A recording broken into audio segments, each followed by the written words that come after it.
High friends, welcome to my channel. मी इथं एक वाटी मूग घेतले आहे आणि एक वाटी राशनचे तांदूळ घेतले आहे। मूग आणि तांदूळ स्वच्छ धुवून घेतले सकाळी आणि त्यानंतर दिवसभर पाण्यामध्ये भिजत घातले। त्यानंतर तुम्हाला संध्याकाळी दाखवत आहे। चांगले फुलले होते, व्यवस्थित भिजून झाले होते। पाणी काढून घेतलं मी आणि थोडा वेळ गाळणीवर निथरत ठेवले। त्यानंतर मूग मिक्सरच्या भांड्यामध्ये घातले थोडेसे आणि त्यामध्ये एक अर्धी वाटीभर पाणी घालायचं। आपण याला व्यवस्थित फिरवून घेऊया मिक्सरमध्ये। चांगली स्मूथ अशी पेस्ट तयार करून घ्यायची। मूग हे गुणाने म्हणजे थंड असतात, त्यामुळे उन्हाळ्यामध्ये खाणं कधी पण चांगलं असतं। शिवाय पौष्टिक असतात आणि हलके असतात। आपण हा जो नाश्त्याचा प्रकार आहे हा आपण रात्री सुद्धा करू शकतो किंवा दुपारच्या जेवणाला सुद्धा करू शकतो। उन्हाळ्यामध्ये रोज रोज भाजीपोळी खायला नको वाटते, त्यामुळे अशा प्रकारचे कुरकुरीत असे मुगाचे डोसे नक्की बनवून बघा। त्यानंतर मी सर्व बॅटर काढून घेतलं आणि रात्रभर झाकून ठेवलं। दुसऱ्या दिवशी सकाळची ही क्लिप आहे बघा। मस्त असं पीठ फुगून तयार झालं होतं। पीठ फुगलेलं आहे, त्यामुळे याला व्यवस्थित मी एकजीव करून घेतलं, मिक्स करून घेतलं। खूप छान हे पीठ तयार झालेलं। चांगलं फेटून घेतलं म्हणजे यातली हवा निघून जाते आणि आपल्याला यामध्ये मीठ किती घालायचं त्याचं प्रमाण कळतं। चांगलं फेटून झालं, त्यानंतर मी यामध्ये चवीपुरतं मीठ घातलं। मी पीठ वाटण्यासाठी जे पाणी वापरलं होतं तेवढ्या पाण्यातच हे मिश्रण व्यवस्थित तयार झालेलं आहे। यामध्ये मी परत अजिबात पाणी घातलं नाही। जर तुम्हाला घट्ट वाटतं तुमचं मिश्रण तर थोडंसं पाणी घालू शकता। चांगले एकजीव करून ठेवलं आणि झाकून साईडला ठेवून दिलं पातेलं हे। त्यानंतर आपण चटणी करून घेऊया। त्यासाठी मी तवा गरम करून घेतला। 5-6 हिरव्या मिरच्या घेतल्या। मिरच्या भाजून घेते। तेल न टाकताच हे मिरच्या भाजून घेतल्या।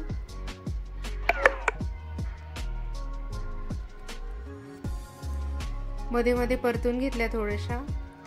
त्यानंतर मी इथं भाजलेले शेंगदाणे घेतले आहे। 1 वाटीभर शेंगदाणे भाजून घेतले आणि त्याची साल काढून घेतले। मिक्सरच्या भांड्यामध्ये घातले आहेत।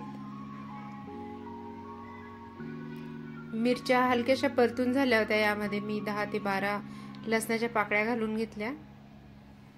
थोड्याशा परतून घ्यायच्या लसणाच्या पाकळ्या सुद्धा आणि एक अर्धा चमचाभर जिरे घातले। हलकसं परतून झालं, त्यानंतर मी यामध्ये 2 ते 3 चमचे सुकं खोबरं किसून घेतलेलं घातलं आहे। खूप छान टेस्टी अशी चटणी तयार होते ही आणि या डोस्यांबरोबर खूप छान लागते।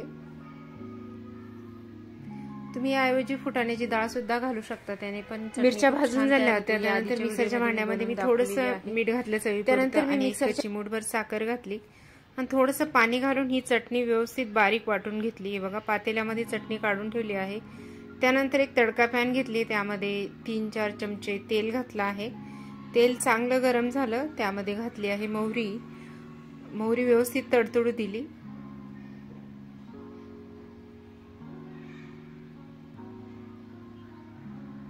मोहरी तडतडून झाली होती, थोडेसे जिरे घातले आहे, कारण जिरे आपण आधीच फोडणीमध्ये घातलेले होते। त्यानंतर कढीपत्ता घातला आणि चांगली फोडणी परतवून घेतली आणि तयार झालेली फोडणी या चटणीवर घालून घेतली। खमंग असा वास येतो ह्या फोडणीचा आणि या चटणीचा सुद्धा। मिक्स करून घ्यायचं व्यवस्थित। तुम्हाला आवडत असेल तर या चटणीमध्ये तुम्ही थोडंसं दही सुद्धा घालू शकता। माझ्याकडे कोथिंबीर नव्हती, त्यामुळे मी कोथिंबीर नाही घातली। तुमच्याकडे असेल तर नक्कीच घाला। तयार झालेली चटणी मी साईडला ठेवून दिली। हे बघा, मस्त अशी चटणी तयार झालेली आहे। त्यानंतर तवा गरम करून घेतला आणि तव्याला ब्रशनी थोडंसं तेल लावून घेत आहे। त्यानंतर थोडासा पाण्याचा शिपका मारला मी, यामुळे हे जे बॅटर आहे तव्याला अजिबात चिटकत नाही। आणि आपण तयार केलेलं बॅटर तव्यावर घातलं मी आणि याचं छान असं पसरवून घ्यायचं चमच्याने आणि मस्त असे कुरकुरीत डोसे तयार करून घ्यायचे।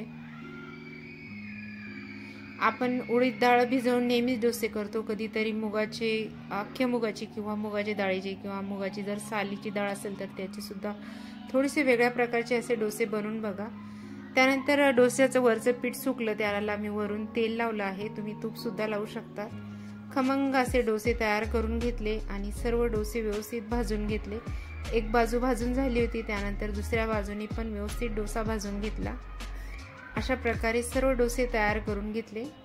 नक्की बनवून बघा, खूप छान टेस्टी झाले होते हे डोसे। व्हिडिओ आवडला असेल तर लाईक, शेअर आणि सबस्क्राईब करा। तुमचा अमूल्य वेळ देऊन व्हिडिओ बघितला त्याबद्दल खूप खूप धन्यवाद। मी तर डोसे ही चटणी आणि दह्याबरोबर सर्व केले आहे। व्हिडिओ आवडला असेल तर नक्की लाईक करा। तुमचा अमूल्य वेळ देऊन व्हिडिओ बघितला खूप धन्यवाद। Thank you so much.